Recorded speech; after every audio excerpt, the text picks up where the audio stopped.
Dear students, good morning. How are you? Fantastic. Okay. अपन Karl Marx के अंदर उसका जो उनके जो सिद्धांत थे वो अपन पढ़ रहे थे, जिसमें उनके 3 सिद्धांत हो गए थे। द्वंद्वात्मक भौतिकवाद वाला सिद्धांत, इतिहास की आर्थिक एवं भौतिकवादी व्याख्या और वर्ग संघर्ष का सिद्धांत। आज अपन उनका जो चौथा सिद्धांत था, अतिरिक्त मूल्य का सिद्धांत, अतिरिक्त मूल्य के सिद्धांत के ऊपर अपन अध्ययन करेंगे। अतिरिक्त मूल्य का सिद्धांत ये है कि कार्ल मार्क्स ने जो पूंजीवादी अर्थव्यवस्था के बारे में बताया, उन्होंने कि भाई एट प्रेजेंट वर्तमान में जो पूंजीवादी अर्थव्यवस्था चल रही है, इसके अंदर बाकी पहले जैसे मान लीजिए आदिकाल था, उस समय ऐसा कुछ भी नहीं था। वर्तमान में साम्यवाद जो है, साम्यवाद के अंदर वो एक वर्ग विहीन समाज की स्थापना करना चाहते हैं। तो उसी के अंदर अतिरिक्त मूल्य का जो सिद्धांत है वो उन्होंने प्रतिपादित किया कि पूंजीवादी अर्थव्यवस्था का गहन विश्लेषण करने के बाद कार्ल मार्क्स ने पूंजीवादी अर्थव्यवस्था का गहन विश्लेषण करने के बाद में मार्क्स ने ये सिद्ध किया, उन्होंने ये ज्ञात किया, ज्ञात करने के बाद में तथ्य निकाले और तथ्य निकालने के बाद में उन्होंने ये सिद्ध किया, लिखित रूप में उन्होंने प्रस्तुत किया कि यह व्यवस्था किस पर आधारित है, शोषण के ऊपर आधारित है। ये व्यवस्था किस पर आधारित है, शोषण पर आधारित है। तो अपन अब टॉपिक डालेंगे कि भाई कार्ल मार्क्स के द्वारा उनका जो चौथा सिद्धांत था कौन सा, अतिरिक्त मूल्य का सिद्धांत। ये लिखेंगे अपन, अतिरिक्त मूल्य का सिद्धांत।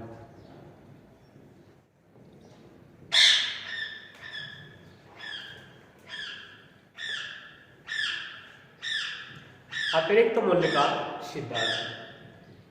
मार्क्स ने क्या किया कि जो पूंजीवादी अर्थव्यवस्था थी भाई, उसका गहन क्या किया, उन्होंने विश्लेषण किया और गहन विश्लेषण करने के पश्चात उसके बाद में उन्होंने यह सिद्ध किया कि ये जो व्यवस्था है, कौन सी, अतिरिक्त मूल्य का जो सिद्धांत है, ये जो व्यवस्था है ये किस पर आधारित है, शोषण के ऊपर आधारित है। किस पर आधारित है, शोषण पर। हमने देखा था वर्ग संघर्ष के सिद्धांत में कि 2 प्रकार के वर्ग, एक तो शोषित, एक शोषक, 2 वर्ग हैं। तो ये शोषण पर आधारित है। और मार्क्स का जो अतिरिक्त मूल्य का सिद्धांत है, वह सिद्धांत, मार्क्स का जो अतिरिक्त मूल्य का सिद्धांत है, यही सिद्धांत है कि इनके द्वारा यह सिद्ध करने का प्रयत्न किया गया है। किनके द्वारा, मार्क्स के द्वारा यह सिद्ध करने का प्रयत्न किया गया है कि पूंजीपति श्रमिकों का शोषण करते हैं। पूंजीपति जो है वो श्रमिकों का या मजदूरों का क्या करते हैं, शोषण करते हैं।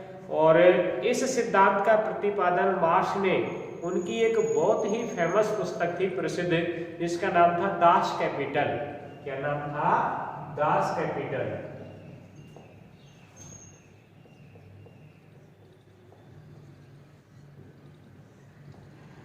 ये दास कैपिटल एक उनकी प्रसिद्ध पुस्तक रही है, उसके अंदर इसका क्या किया है, उन्होंने वर्णन किया है कि पूंजीपति जो है हमेशा वो श्रमिकों का, मजदूरों का क्या करता है, शोषण करता है।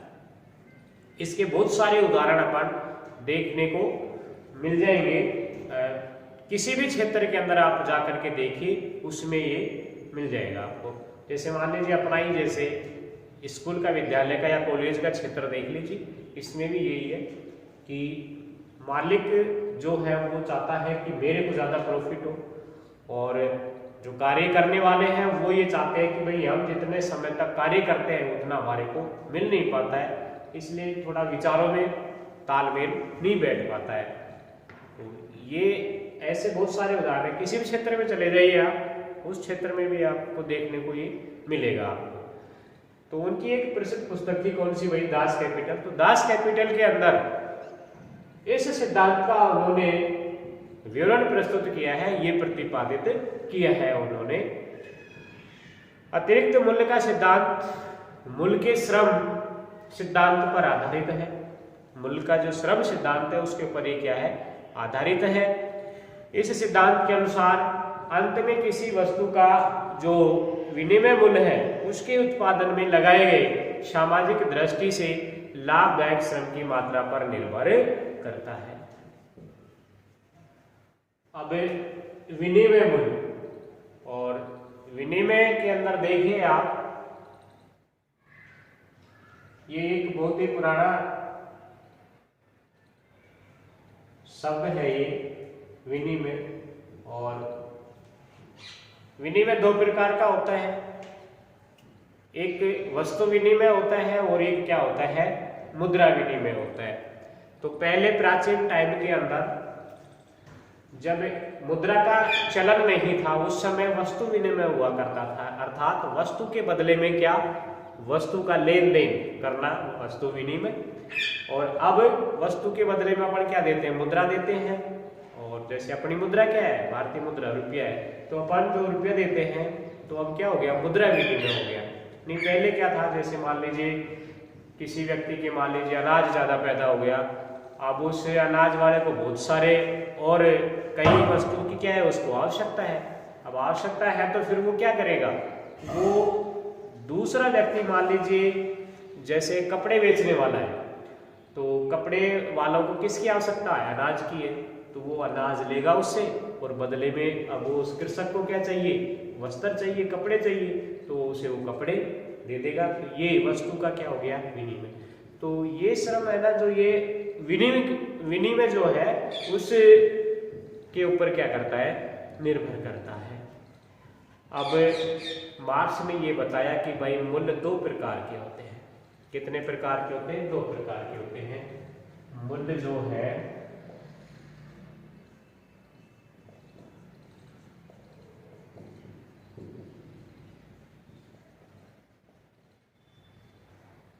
मार्क्स ने ये प्रतिपादित किया कि मूल्य जो है वो दो प्रकार के होते हैं। कितने प्रकार के होते हैं, दो प्रकार के होते हैं। पहला होता है उपयोगिता या उपभोग मूल्य, जिसको अपन कहेंगे यूज वैल्यू। क्या कहेंगे, यूज वैल्यू। उपयोगिता पहला जो है वो क्या है, उपयोगिता या उपभोग मूल्य, इंग्लिश में इसे बोलेंगे अपन यूज वैल्यू। इसके अलावा दूसरा जो उन्होंने बताया, दूसरा जो है वो है विनिमय मूल्य। क्या है, विनिमय मूल्य, और इसे एक्सचेंज वैल्यू कहेंगे। क्या कहेंगे, इसे एक्सचेंज वैल्यू, यानी विनिमय मूल्य एक्सचेंज वैल्यू, यानी वस्तु जो है उसका आदान प्रदान करना, एक्सचेंज यानी लेन देन करना, तो एक्सचेंज वैल्यू। तो ये उन्होंने दो प्रकार के मूल्य बताए। अतिरिक्त मूल्य के सिद्धांत में उन्होंने प्रतिपादित किया कि भाई मूल्य के कितने प्रकार होते हैं, दो प्रकार होते हैं। एक कौन सा होता है, उपयोगिता या फिर उपभोग मूल्य होता है, इसे यूज वैल्यू कहते हैं। और दूसरा कौन सा होता है, विनिमय मूल्य, एक्सचेंज वैल्यू। तो ये दो होते हैं। अब इन दोनों को अपने को स्पष्ट करना है कि उपयोगिता या उपभोग मूल्य क्या होता है और विनिमय मूल्य क्या होता है। फिर उसके बाद में अतिरिक्त मूल्य, और ये फिर ये सिद्धांत तुम्हारा क्या कंप्लीट हो जाएगा।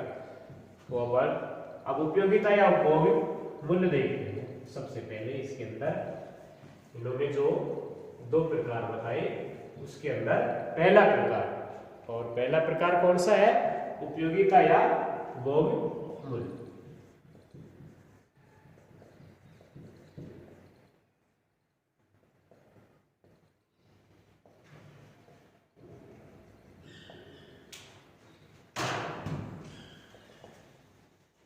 उपयोगिता या उपभोग मूल्य, नाम से ही हमारे को इसका ज्ञात हो रहा है कि उपयोगिता मनुष्य की या अपनी, मान लीजिए अपनी कोई इच्छा की जिस वस्तु से पूर्ति होती है, अपन है और अपनी जिस वस्तु से अपनी इच्छा की पूर्ति होती है तो वो चीज अपने लिए क्या होगी, उपयोगी होगी।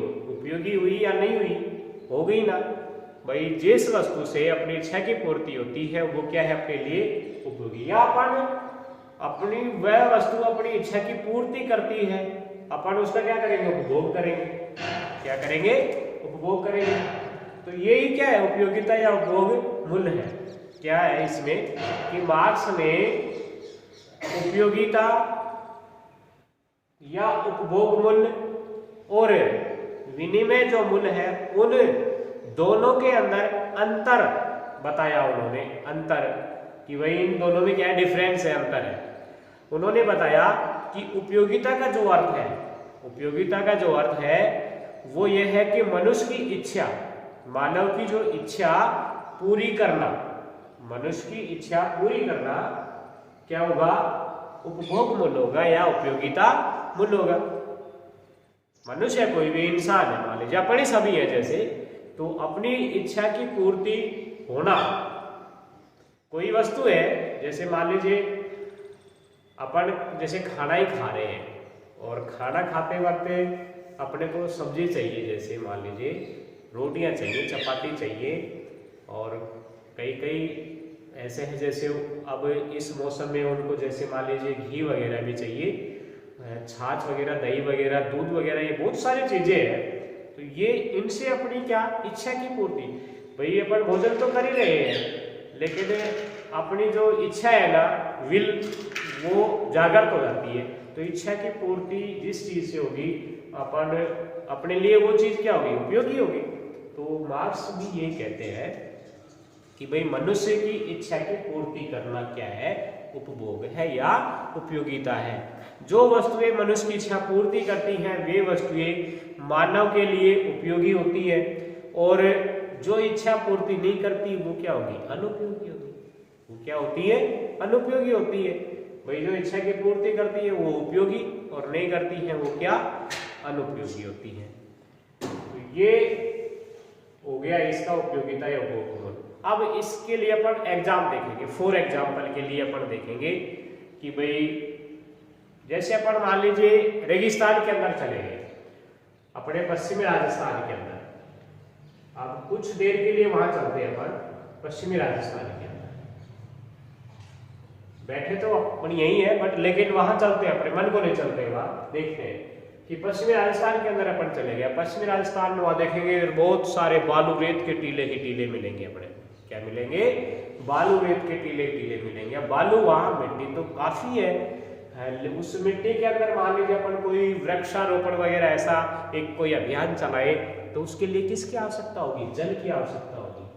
किसकी आवश्यकता हुई, जल की। अब वहां बालू वगैरह तो है, मिट्टी तो है, बट लेकिन वहां पर वाटर नहीं है, जल नहीं है।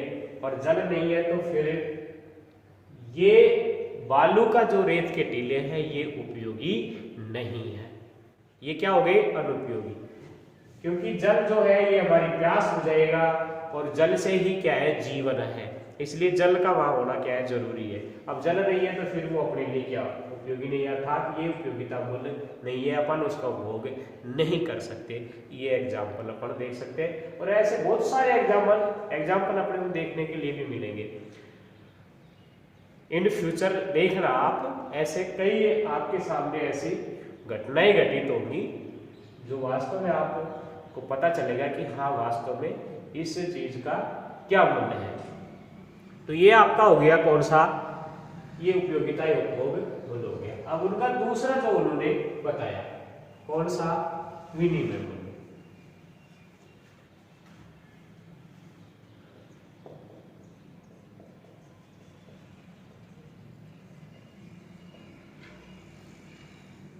विनिमय मूल्य, एक्सचेंज वैल्यू।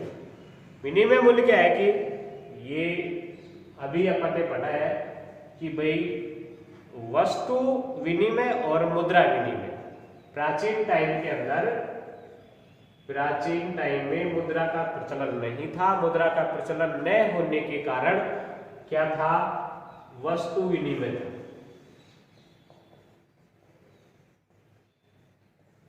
और वस्तु विनिमय की वस्तु के बदले में वस्तु का लेन देन क्या था, वस्तु विनिमय था। अब एट प्रेजेंट इस युग में, पूंजीवादी युग के अंदर मुद्रा का प्रचलन अत्यधिक हो गया, इसलिए क्या हो गया, मुद्रा विनिमय हो गया।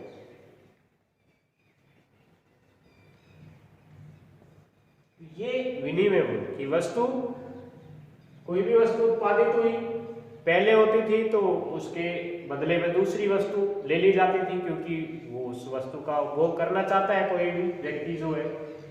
लेकिन अब वस्तु की आवश्यकता नहीं है, अब अपन किसकी आवश्यकता होगी, मुद्रा की आवश्यकता होगी। वस्तु अपन खरीदेंगे, उसके बदले में क्या देंगे, उसे मुद्रा देंगे।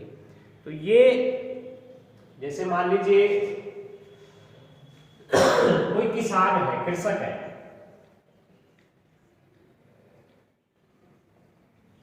किसान, किसी व्यक्ति को 5 मन गेहूं की आवश्यकता है।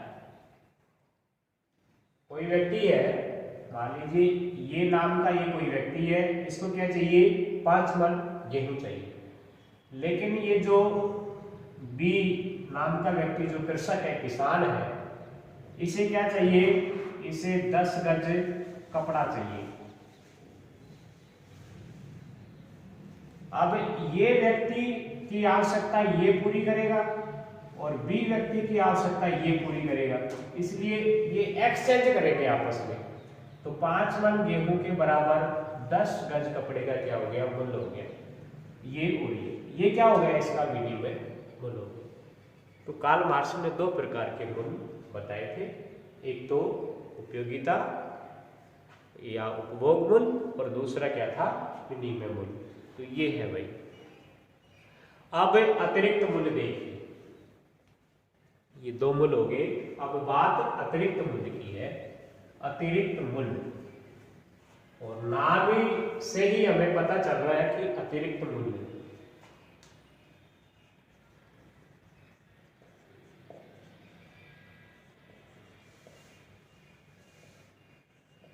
अतिरिक्त मूल्य, अतिरिक्त मूल्य क्या है कि मार्क्स के अनुसार पूंजीवादी व्यवस्था में मजदूर अपनी श्रम शक्ति बेचता है। मार्क्स ये कहता है, या उनके अनुसार उन्होंने जो प्रतिपादित किया उसके अनुरूप क्या है भाई, कि पूंजीवादी व्यवस्था में एट प्रेजेंट वर्तमान में क्या है, पूंजीवादी अर्थव्यवस्था है। तो पूंजीवादी व्यवस्था में मजदूर क्या करता है, अपनी श्रम शक्ति को बेचता है। क्या करता है, अपनी श्रम शक्ति को बेचता है तथा मजदूरी प्राप्त करता है। श्रम शक्ति बेची, उसके बदले में उसे क्या, मजदूरी हासिल होती है, मजदूरी प्राप्त करता है। हर मजदूर जो है वो अपनी मजदूरी से ज्यादा काम करता है। हर मजदूर जो है वो अपनी जितनी मतलब उसकी मजदूरी होती है ना, उससे भी डबल या ट्रिपल कार्य वो करता है तथा अधिक मूल्य क्या करता है, पैदा करता है। और यही क्या होता है, अतिरिक्त मूल्य होता है। फॉर एग्जाम्पल के लिए अपन देखेंगे, उदाहरण के लिए मान लीजिए कोई एक व्यक्ति है और वह व्यक्ति, मान लीजिए कोई एक व्यक्ति है, वह व्यक्ति कोई कंपनी में जैसे कार्य कर रहा है। एक व्यक्ति है, मान लीजिए ये नाम का कोई व्यक्ति है, इसे अपन मजदूर मान लेते हैं। क्या मानते हैं, मजदूर मान लेते हैं। अब ये मजदूर क्या, किसी कंपनी में कार्य करता है और कंपनी का जो मालिक है वो मान लीजिए इसको एक दिन की जो मजदूरी है, एक दिन की मजदूरी जैसे मान लीजिए इसे 200 रुपए मिलती है। एक दिन की मजदूरी क्या मिलेगी इसे, जैसे 200 रुपए मिलती है। अब ये जो 200 रुपए है ना, ये उस कंपनी में कितने घंटे कार्य कर रहा है, जैसे 8 घंटे का कार्य कर रहा है। कितने घंटे, 8 घंटे, क्योंकि 8 घंटे नॉर्मल है। वैसे तो आजकल तो 12 घंटे 12 घंटे कार्य लेने लगे। तो ये लगभग 4 घंटे के अंदर ही, लगभग 4 घंटे में क्या करेगा, ये अपना इतना जो इसकी जो मजदूरी है ना, ये लगभग कमा देता है ये। लेकिन इसके अलावा अब इसने जो अतिरिक्त कार्य किया है कितने, 4 घंटे, भाई 8 घंटे कार्य कर रहा है, तो 8 घंटे में 4 घंटे के अंदर इसने मान लीजिए फॉर एग्जाम्पल कि इसमें 200 रुपये मान लीजिए मजदूरी मिलती है इसको, तो वह 200 रुपये तो मात्र ये कितने समय में, ये 4 घंटे में ही कमा देता है। अब वो फ्री बट लेकिन इसने जो 4 घंटे और एक्स्ट्रा वर्क किया है, इसने मान लीजिए 200 रुपये और कमाए 4 घंटे में, तो ये जो पैसा है ना, ये पैसा, ये जो विनिमय है, ये किसकी जेब में जाएगा, मालिक की जेब में जाएगा। किसकी जेब में गया, ये मालिक की जेब में गया है, ये न कि मजदूर की जेब में आया है। मजदूर ने तो इसे कमाया है, और ये जो अतिरिक्त जो मूल्य हो गया, विनिमय हो गया, ये किसकी जेब में गया, ये मालिक की जेब में गया। अब मालिक के पास बहुत सारी क्या होगी, पूंजी होगी। पूंजी हो गई तो पूंजी को क्या करेगा, कलेक्ट करेगा, और कलेक्ट करने के बाद में वो कहीं ना कहीं दूसरी कंपनी लगाने की क्या करेगा, कोशिश करेगा। तो ऐसे उसका प्रॉफिट बहुत ज्यादा बढ़ता चला जाता है। लेकिन इस व्यक्ति की आवश्यकताएं बढ़ेंगी, लेकिन आवश्यकताओं के अनुसार इसे मजदूरी नहीं मिल पाएगी। अब नहीं मिल पाएगी तो इनके बीच में फिर क्या होगा, संघर्ष होगा। क्या होगा, संघर्ष होगा। तो यही है इसका अतिरिक्त मूल्य। मार्क्स ने यही समझाने का प्रयास किया है कि भाई मालिक और मजदूर, मतलब इस पूंजीवादी वर्ग में एक पूंजीवादी वर्ग, एक सर्वहारा वर्ग रहेगा, तो इनमें आपस में ही टकराव होंगे। क्योंकि भाई मजदूर जो है वो 2 घंटे के अंदर मान लीजिए जो उसको मिलता है वो कार्य कर लेता है, लेकिन क्या होता है कि वो 8 घंटे कार्य करता है, तो अतिरिक्त जो समय उसने कार्य किया वो कहाँ, वो मालिक की जेब में जाएगा वो पैसा। तो यही उसका क्या हो गया, अतिरिक्त मूल्य हो गया। तो ये मार्क्स के द्वारा प्रतिपादित जो सिद्धांत थे भाई, वो अपने सारे क्या हो गए, कंप्लीट हो गए। तो ये अतिरिक्त मूल्य का जो आज सिद्धांत था, ये भी अपना कंप्लीट हो गया है, और ये शायद आपको समझ में आ गया होगा। और अब इसका एक राज्य उत्पत्ति सिद्धांत और बच रहा है, वो अपन नेक्स्ट डे पढ़ेंगे। धन्यवाद।